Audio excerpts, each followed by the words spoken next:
दोस्तों नमस्कार, मैं Sandeep Kumar the paper voice से। यहाँ हम दातागंज विधानसभा में जब घूम रहे थे तो एक सिमरिया ग्राम पंचायत है, यहाँ कुछ नगरिया ग्राम पंचायत है। यहाँ पर कुछ लोग खड़े हैं तो हम इनसे बात करते हैं, देख क्या माहौल है दातागंज का। पहले इनसे जानते हैं, भैया आपका नाम क्या है? आर्येंद्र कुमार शाक्य। आर्येंद्र जी बताइए, क्या है इस बार दातागंज का माहौल? दातागंज का माहौल है, जो मौजूदा सरकार है उसे बिल्कुल ही खदेड़ना चाहती है। अच्छा, जो मौजूदा सरकार है उसे बिल्कुल खरीदना चाह, यानी योगी सरकार की आप बात कर रहे हैं? जी हाँ। ऐसा क्यों? जो पिछले हम गांव घूम के वो कह रहे हैं कि योगी आएंगे दोबारा, कोई दिक्कत नहीं, ना गायों से दिक्कत है ना किसानों को दिक्कत है, ये घर है वो। तो आप तो तरफदारी कर रहे हैं बीजेपी की। यहाँ तो रात में जाते हैं तो रातों रात परेशान रहते हैं, सब फसलें खा जा रही हैं। नहीं, मैं तरफदारी नहीं कर, लोग ये कह रहे हैं कि हमारे यहाँ मतलब राशन फ्री मिल रहा है, गल्ला भी फ्री है और लैट्रीन भी सरकार ने बनवा दी है। जो लोग भी फ्री राशन चाहते हैं, हम उन्हें 10 किलो महीने का दे सकते हैं, अगर वो अपना खेत में हमें अपने जानवर चुगा लेने दें। हम पहले किसी के खेत में अगर किसी का एक जानवर भी पड़ जाता तो वो लाठी लेके सीधा हो जाता था। आज 10-10 बीघा खेत, 20-20 बीघा खेत जो हैं किसानों के खाए जा रहे हैं, लेकिन आज कोई भी योगी सरकार के खिलाफ बोलने को तैयार नहीं है। ऐसा क्यों बोलते हैं? जनता में आक्रोश है, जनता में आक्रोश है। वो बहुत अच्छी तरीके से जानते हैं कि योगी सरकार अगर रही तो किसानों का कुछ भी हित होने वाला नहीं है, किसानों के खेत में कोई भी फसल होने वाली नहीं है। किसानों की फसल सब जो छुट्टा जानवर खाए जा रहे हैं। अच्छा, जो सरकार के पक्ष में लोग हैं वो ये कहते हैं, जो गायों को लेकर समस्या है वो कहते हैं कि छोड़ी तो आम आदमी ने, किसानों ने छोड़ी है। वो ऐसा कि दूध लेते हैं फिर छोड़ देते हैं।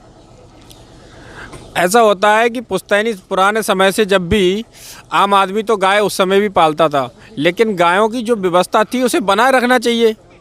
जो पुरानी व्यवस्था जिस तरीके से गायों का निर्वहन किया जाता था उसे बनाए रखने चाहिए था। जैसे कि नकासे बंद हो गए, ये बंद नहीं होना चाहिए थे, ये लगातार खुलने चाहिए थे। तो ये आरोप लगता है सरकार या विपक्ष दल आरोप लगाते हैं कि ये लोग गाय कटवाते हैं, तो इसलिए वो कह रहे हैं हमने गौशाला की व्यवस्था कर दी हर ग्राम पंचायत में प्रधानों के लिए। तो लेकिन कुछ लोग ये भी कहते हैं कि सीमित गाय आ पाती हैं। तो आप एक बात बताइए, ये तो भ्रष्टाचार हुआ।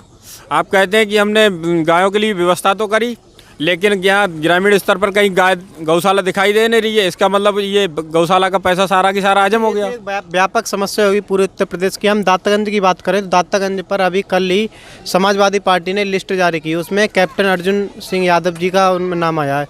तो क्या लगता है दीपू भैया, आप शाक्य समाज से हैं तो मैं समझता हूँ उन्हीं को ही समर्थन करते होंगे? ऐसा है, सपोज अगर दीपू भैया का अगर टिकट होता तो वो जो है संभवतः समाजवादी पार्टी से अच्छे मतों से जीत जाते, लेकिन इन्होंने जो है जातिवाद के लिए ज़्यादा बढ़ावा देते हुए कैप्टन अर्जुन सिंह को टिकट दे दिया। हालांकि वो यादव हैं, इसलिए यहाँ अन्य बिरादरी के लोग उन्हें समर्थन करने से कतरा रहे हैं। इन्हें यहाँ से सीट निकालना बहुत मुश्किल है। अच्छा, कैप्टन जी को बहुत मुश्किल पड़ा है। शाक्य समाज, आपको क्या लगता है शाक्य समाज दीपू भैया के जो समाजवादी में गया था वो क्या कन्वर्ट हो गया था समाजवादी में? शाक्य समाज की बात करूँ तो शाक्य समाज ने कभी भी दातागंज विधानसभा पे समाजवादी पार्टी को वोट दिया ही नहीं है। वो पहले कांग्रेस में रहा करता था, उसके बाद बहुजन समाज पार्टी से जुड़ा, आज भी बहुजन समाज पार्टी से जुड़ा हुआ है। बशर्ते बहुजन समाजवादी का प्रत्याशी अगर मौर्य समाज में अच्छे से पैठ कर बनाता है तो शाक्य समाज का बसपा में जाना तय है। अच्छा, इस बार भी बसपा ने जो अभी स्वामी प्रसाद मौर्य गए हैं बीजेपी छोड़कर, तो उनसे आपकी दातागंज में क्या फ़र्क मालूम पड़ेगा? कुछ उम्मीद है कि शाक्य समाज उधर हो जाएगा? उम्मीद थी, अगर स्वामी प्रसाद मौर्य का प्रभाव अगर अखिलेश यादव पे रहता तो सिनोद शाक्य का दातागंज से टिकट करा देते। अब हमें लगता है कि जैसा कि हमें भारतीय जनता पार्टी के लोगों ने छला, उसी प्रकार से हमें समाजवादी पार्टी के लोगों ने छला। हमें नहीं लगता कि स्वामी प्रसाद मौर्य की वजह से समाजवादी में मौर्यों की कुछ पकड़ बन सकती है। अगर बन सकती तो ये टिकट होना अनिवार्य था। इसकी बहुत दिनों से चर्चा थी कि यहाँ टिकट जो है सिनोद शाक्य को हो जाएगा, और लोगों में अंदर अंदर खुशी थी अगर टिकट सिनोद शाक्य का होता है तो यहाँ मौर्य समाज जुड़ते ही अच्छी लीड समाजवादी पार्टी कर जाएगी। लेकिन ऐसा नहीं हुआ। वो समाजवादी पार्टी के लोगों को मौर्यों का वोट चाहिए नहीं, इसलिए उन्होंने मौर्यों को यहाँ जोड़ा नहीं, और मौर्यों को आज कोई जोड़ना चाह भी नहीं रहा है। जैसे कि भारतीय जनता पार्टी के लोग भी मौर्यों के पास नहीं आते, और समाजवादी पार्टी के लोग भी अगर मौर्यों के पास नहीं आते हैं तो वो अपनी पुश्तैनी जगह जो हाँ वो रहे आज तक, जैसे कि बहुजन समाज पार्टी में चले जाएंगे। अच्छा, मैं एक रणनीति के ऊपर पूछ रहा हूँ। अगर जैसे यहाँ पर आप दीपू भैया की बात कर रहे हैं, उनका टिकट काट दिया, कैप्टन अर्जुन प्रताप को दे दिया, तो इससे क्या जो साक्य समाज का वोटर है वो साइलेंट वोटर बनेगा या फिर खुलेआम मतलब समर्थन देगा उनको, कैप्टन को? क्या लगता है आपके लिए? उसमें दो तरह के वोटर्स होते हैं। जैसे कुछ लोग खुलेआम होते हैं, तो कुछ लोग चाहते हैं कि अब हमारे समाज को अगर इन्होंने टिकट काटा है तो हम इन्हें हरा देंगे, तो वो विपक्षी तरफ चले जा सकते हैं, पता नहीं किसके लिए जाएंगे। उसमें जैसे कुछ लोग होते हैं, जैसे कि पढ़ने वाले, जैसे समझदार लोग जो साहित्य को, इतिहास को पढ़ते हैं आगे पीछे, जो सरकार की नीतियों को देखते हैं। जिन लोगों ने सरकार की नीतियों को देखा और पढ़ा, वो बैकवर्ड का कोई भी बंदा जो है भारतीय जनता पार्टी को वोट नहीं करेगा। यदि क्या कारण है जो आप कह रहे हैं पढ़े लिखे जो युवा हैं, जो पढ़े लिखे हैं, वो इतिहास या साहित्य पढ़ते होंगे, ऐसा क्या है? ऐसा कोई मुख्य कारण बताइए। ऐसा मुख्य कारण ये है कि बेरोजगारी जो है यूपी में चरम पे है। 5 साल के अंदर कोई भी सरकारी जॉब जो है किसी भी युवा के लिए देना संभव इस सरकार के अंदर नहीं हुआ। इस सरकार ने किसी भी प्रकार युवाओं के लिए किसी भी प्रकार की कोई नौकरी नहीं दी। सारा का सारा युवा जिसने 5 साल के अंदर बीएड किया या बीडीसी किया या फिर इसके अलावा डीएलएड किया, शिक्षा विभाग से जुड़ी जो भी तैयारियां की या पुलिस से जुड़ी जो भी तैयारियां की, कहने का मतलब कोई भी रोजगार इस सरकार के अंतर्गत नौकरियां नहीं भरी गई।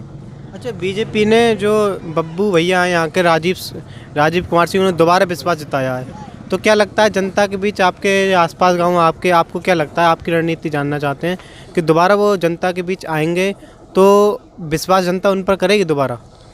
जनता की वो मतलब सारी जनता की मैं नहीं कह सकता हूँ, लेकिन ख़ास तौर पे ये कहता हूँ कि पिछली बार जो है बब्बू भैया के लिए लोगों ने वोट नहीं दिया था। पिछली बार वोट दिया था तो साक्य समाज ने दिया था केशव प्रसाद मौर्य को, बैकवर्ड और अन्य बैकवर्ड कास्ट के लोगों ने दिया था। उन्होंने सोचा था कि बैकवर्ड का अगर मुख्यमंत्री होगा तो यहाँ बैकवर्ड का भला होगा, बैकवर्ड की सीटें भरी जाएंगी। लिहाजा मुख्यमंत्री जो है विष्ट जो योगी आदित्यनाथ हैं, वो संभवतः मेरी जहाँ भी जानकारी है वो हाई कास्ट के हैं, तो मुझे लगता है कि बैकवर्ड की जो सीटें हैं वो नहीं भरी गई और उन्हें आरक्षण की सुविधा जो है, सुरक्षा मिलनी चाहिए, जो सुविधा मिलनी चाहिए वो नहीं मिली। लिहाजा बैकवर्ड इसलिए जो है वहाँ से भारतीय जनता पार्टी ही नाराज़ है। क्या नाम भैया आपका? मेरा नाम है अंकित शाक। अंकित जी, ये बताइए, दीपू भैया के यहाँ का जो माना जा रहा था, साक्य समाज में हर्षोल्लास था कि साक्य समाज का यहाँ पर कैंडिडेट होगा, तो दातागंज विधानसभा से साक्य समाज का कैंडिडेट जब हुआ था तो दीपू भैया जब समाजवादी पार्टी में गए थे तो ये लगा था कि लोगों को यहाँ से इन्हें टिकट मिल जाएगा, लेकिन कल ही ये सूचना जारी करी है समाजवादी पार्टी ने कि कैप्टन अर्जुन प्रताप सिंह यादव है, उनका टिकट कर दिया। तो क्या लगता है इस बार आपके लिए? आप एक युवा के तौर पर एक मेरे प्रश्न का आंसर भी दीजिए। मुझे तो ऐसा लगता है यहाँ पे, क्योंकि यहाँ ये साक्य समाज है, यहाँ जो एरिया है वो साक्य समाज की एरिया है, ठीक है। और हम लोग अब तक बसपा में थे, वो सिनोज साक्य की वजह से थे। एक प्रकार से कहीं ना कहीं हम साक्य की वजह से ही थे और हमने मन बना लिया था कि हम इस बार समाजवादी को वोट करेंगे, है ना, क्योंकि पहली बार हम विधानसभा का वोट डालने वाले थे और मैंने सोचा कि हम पहली बार अब समाजवादी को वोट करेंगे, लेकिन हमारे सिनोज साक्य के लिए टिकट ना मिलने की वजह से अब इस बार तो हम समाजवादी को वोट नहीं करेंगे, बिल्कुल नहीं करेंगे। यदि हमारे सिनोज साक्य किसी भी पार्टी से, किसी भी दल से निर्दलीय कैसे भी आ जाएं, हम उनके लिए तन मन हर तरह से सपोर्ट करेंगे। अच्छा, ऐसा क्या विश्वास? आप या तो आप जातिवादी की बात कर रहे हैं, लेकिन सरकार कह रही है कि मतलब जो विपक्षी जो दल हैं वो आरोप लगाते हैं कि सरकार ने कुछ नहीं किया, उसको लेकर आप नहीं देख सकते? जो मौजूदा सरकार ठीक कर रही है ना। और क्योंकि हम ज़्यादा देखते हैं, लोग अगर किसी से पूछो कि मौजूदा सरकार क्या कर रही है तो सबसे पहले 2 ही 3 बातें आती हैं। वो कहते हैं कि गल्ला दे रही है, खाने को दे रही है, रिफाइंड दे रही है।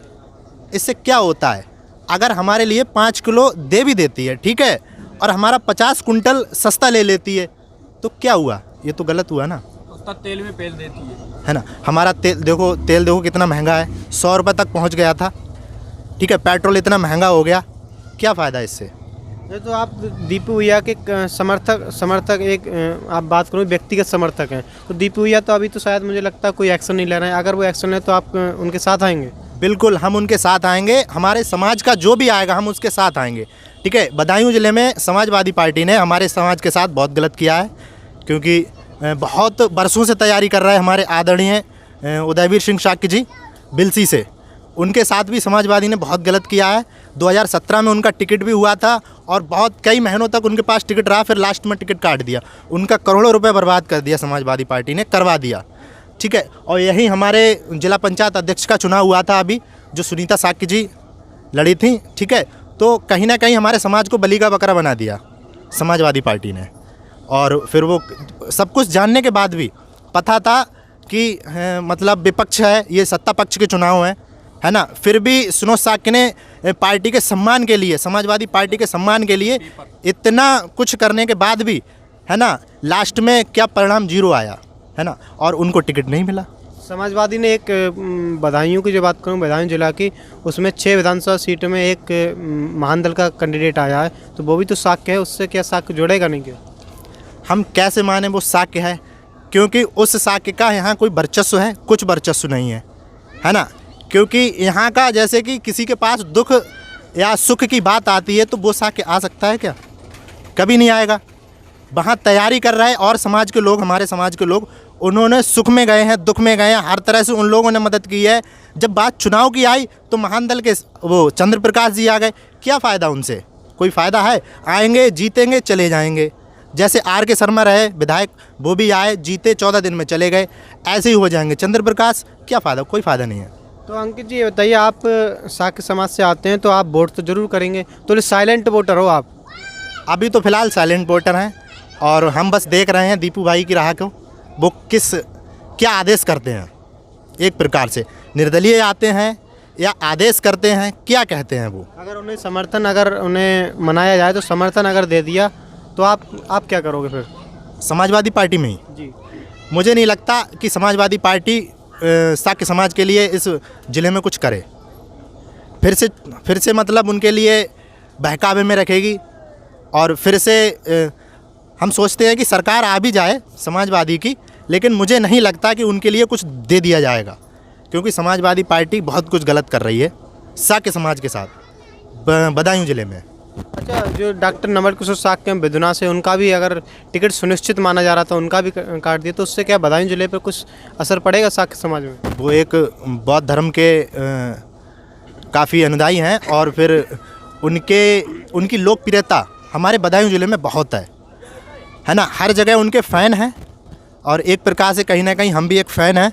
हम उनसे मिल चुके हैं, उनके घर भी जा चुके हैं और वो हमारे समाज के एक बहुत ही अच्छे व्यक्ति हैं। और ऐसा नहीं है कि वो हमारे समाज को ही पसंद करते हैं, वो कोई भी पहुंच जाए उनके पास, वो हर किसी से प्यार से बात करेंगे, बहुत सम्मान करते हैं। उनको देख के ऐसा नहीं लगता है कि एक ये बहुत बड़े लीडर हैं, उनको देख के लगता है कि बहुत अच्छे लीडर हैं जी, और हर किसी को सम्मान देते हैं वो। तो उनका भी टिकट काट दिया है समाजवादी पार्टी ने, उनको टिकट नहीं दिया है। इधर मैं बरेली मंडल ज़िले की बात करूं तो उसमें भी तिलट सीट से राम सिंह कुशवाहा की पत्नी मांग रही थी टिकट, उनका भी। तो क्या लगता है जो समाजवादी ने वादा किया है कि शाक्य समाज को हम उतनी हिस्सेदारी देंगे जितनी उनकी जनसंख्या है, तो टिकट की हिस्सेदारी में जब ये बदायूं जिला पिछड़ रहा है तो इस पर शाक्य समाज को रुष्ट होगा कि उसका गुस्सा किसी अन्य पार्टी में जाएगा? शाक्य समाज तो बिल्कुल रुष्ट होगा, क्योंकि हमारे बदायूं में गलत हुआ है तो रुष्ट होना भी चाहिए। और मुझे नहीं लगता कि हम बड़े लीडरों के चेहरे पे वोट दें, क्योंकि हमें बड़े लीडरों से कोई फ़ायदा नहीं है। जैसे स्वामी प्रसाद जी हैं, उनसे हमें क्या फ़ायदा है? अब तक बसपा में थे, बीजेपी में चले गए, अब समाजवादी में आ गए, और कहीं ना कहीं वो अगले चुनाव में कोई दूसरी पार्टी देख लेंगे, है ना। और गलत तो हमारे समाज के साथ यहाँ हो रहा है। और रही राम सिंह कुशवाहा जी जो मेडिसिटी हॉस्पिटल के चेयरमैन हैं, उनकी जो पत्नी है सोलोना कुशवाहा जी, ठीक है, उन्होंने तो बहुत मेहनत की और बहुत मेहनत करने के बाद उन्हें ऐसा लगा कि समाजवादी पार्टी हमारे साथ गलत करेगी, तो उन्होंने सही टाइम पे सही खेल खेल के और उन्होंने पार्टी छोड़ दी और बीजेपी से उन्होंने टिकट ले लिया, है ना।